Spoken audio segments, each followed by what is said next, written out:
Pendant des années, j'ai cru que ce qui séparait les gros entrepreneurs des petits, c'était l'intelligence, c'était le timing, c'était la chance. Aujourd'hui, après avoir accompagné plus de 11 000 entrepreneurs dans plus d'une centaine de secteurs différents, je sais que c'est faux. Ce qui les sépare, c'est 6 réflexes mentaux. Et la plupart des entrepreneurs en ont seulement 2 ou 3. Si tu as une équipe, une trésorerie à surveiller et la sensation tenace de tourner en rond depuis 18 mois ou plus, ce qui va suivre va probablement te déranger.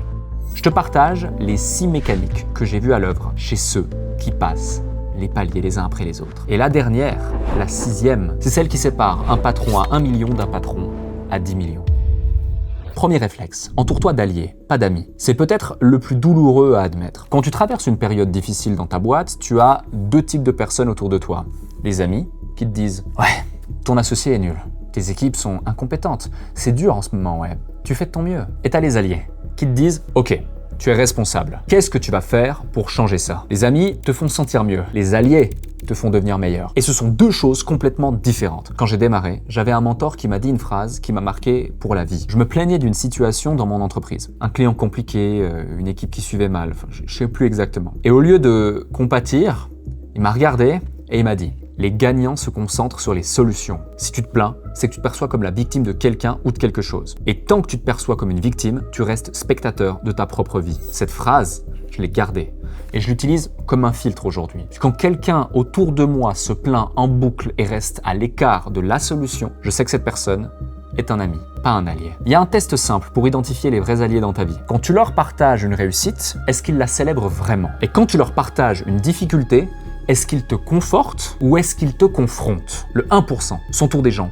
qui les confrontent. Parce que c'est de cette friction-là que naît la croissance. Et c'est exactement pour ça qu'on a créé l'événement Boss Energy. Je l'organise avec Kelly Massol, la fondatrice des Secrets de Loli. Tu veux savoir ce qui sépare Kelly des entrepreneurs qui plafonnent? Elle a appliqué les 6 réflexes que je suis en train de te décrire. Elle est partie de son salon, de sa cuisine, et elle a bâti une entreprise à plusieurs dizaines de millions d'euros de chiffre d'affaires par an. Pendant 3 soirs, le 17, 18 et 19 mai, elle te partage en direct sa méthode complète, le système exact qu'elle a utilisé pour activer ses réflexes dans son entreprise. Et l'objectif est simple, que tu repartes avec un plan d'action pour générer 50 000 euros de profit mensuel supplémentaires dans ta boîte. 3 soirs, en live, à 20h.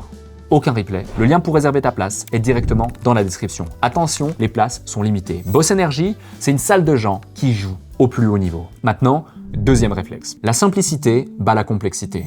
Toujours. Celui-ci, c'est probablement le plus contre-intuitif pour des entrepreneurs qui ont déjà une certaine taille. Plus ton entreprise grandit, plus la tentation est forte de la rendre complexe. Tu rajoutes des process, tu rajoutes des couches de management, tu rajoutes des outils, des reporting, des comités de pilotage. Et j'ai fait cette erreur. Et tu te dis que c'est la marque d'une entreprise mature. La vérité, c'est tout l'inverse. La complexité, ça impressionne tes pairs, les spectateurs peut-être. La simplicité, ça impressionne tes clients et ça remplit ton compte en banque. Regarde, Elon Musk, quand il rachète Twitter en 2022, il y a 7500 employés. Aujourd'hui, ils sont environ 1500. Il a divisé l'effectif par 5 et l'entreprise tourne. Tu peux ne pas aimer le personnage, mais le résultat, il est là. Il a démontré qu'on peut gérer une plateforme utilisée par des centaines de millions de personnes avec une fraction des effectifs qui étaient nécessaires. La leçon ici, c'est que la majorité des organisations rajoutent plus de complexité que nécessaire. Parce que la complexité nous donne l'impression d'être indispensable. Plus c'est compliqué, plus on a l'air important, plus on a l'air intelligent. Pose-toi honnêtement la question. Combien de réunions hebdomadaires ou mensuelles dans ta boîte aujourd'hui pourraient disparaître sans aucune conséquence? Combien de reporting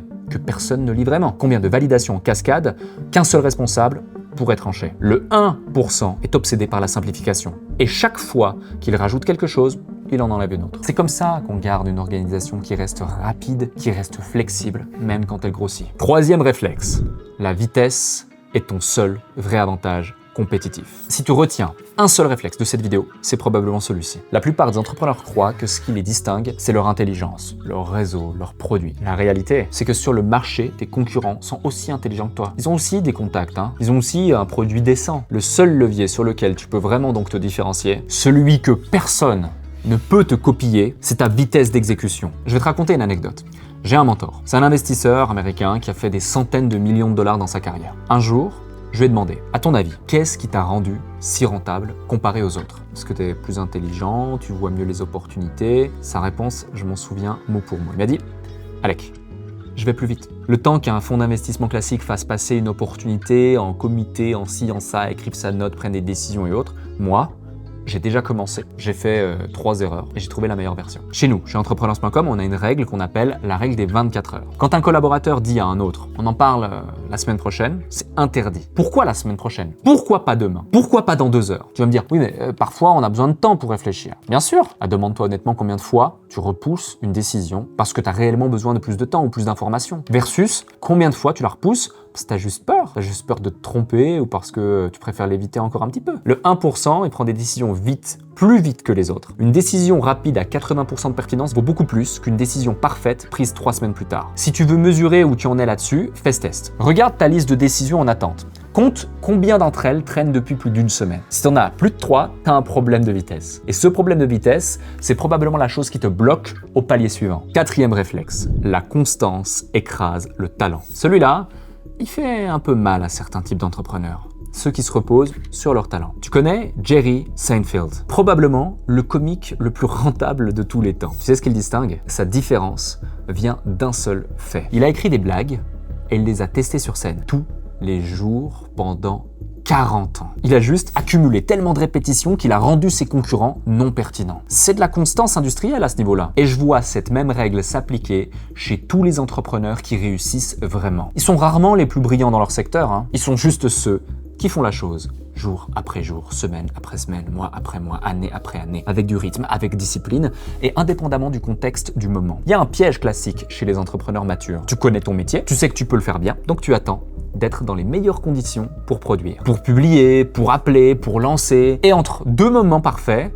il s'écoule 3 mois où tu as 0 productivité. Le 1% vise le rythme avant la perfection. Et il préfère sortir 50 contenus moyens dans l'année que 3 contenus excellents. Parce que les 50 moyens mis bout à bout font infiniment plus que les 3 excellents. Il y a une raison mécanique à ça. Tu deviens bon à ce que tu fais souvent. La répétition, c'est ce qui transforme une compétence en réflexe. Et les réflexes, c'est ce qui te permet d'aller beaucoup plus vite que tous les autres. Tu peux être le meilleur stratège du monde, hein. Si l'autre exécute pendant que toi tu te prépares, c'est l'autre qui va gagner. 5e réflexe, augmenter ta surface de chance, c'est un concept qui m'a fait changer ma façon de voir le succès quand je l'ai compris pour la première fois. Il existe une notion en psychologie qui s'appelle la surface de chance. L'idée, elle est simple. La chance se distribue selon une logique assez précise. Elle est proportionnelle à la surface que tu offres pour qu'elle te tombe dessus. Cette surface, elle est composée de 2 choses. 1, tes actions. Plus tu fais, plus tu multiplies les chances qu'il t'arrive quelque chose d'inattendu. Et 2, ta visibilité sur ce que tu fais. Plus les gens savent ce que tu fais, plus tu attires des opportunités. La plupart des entrepreneurs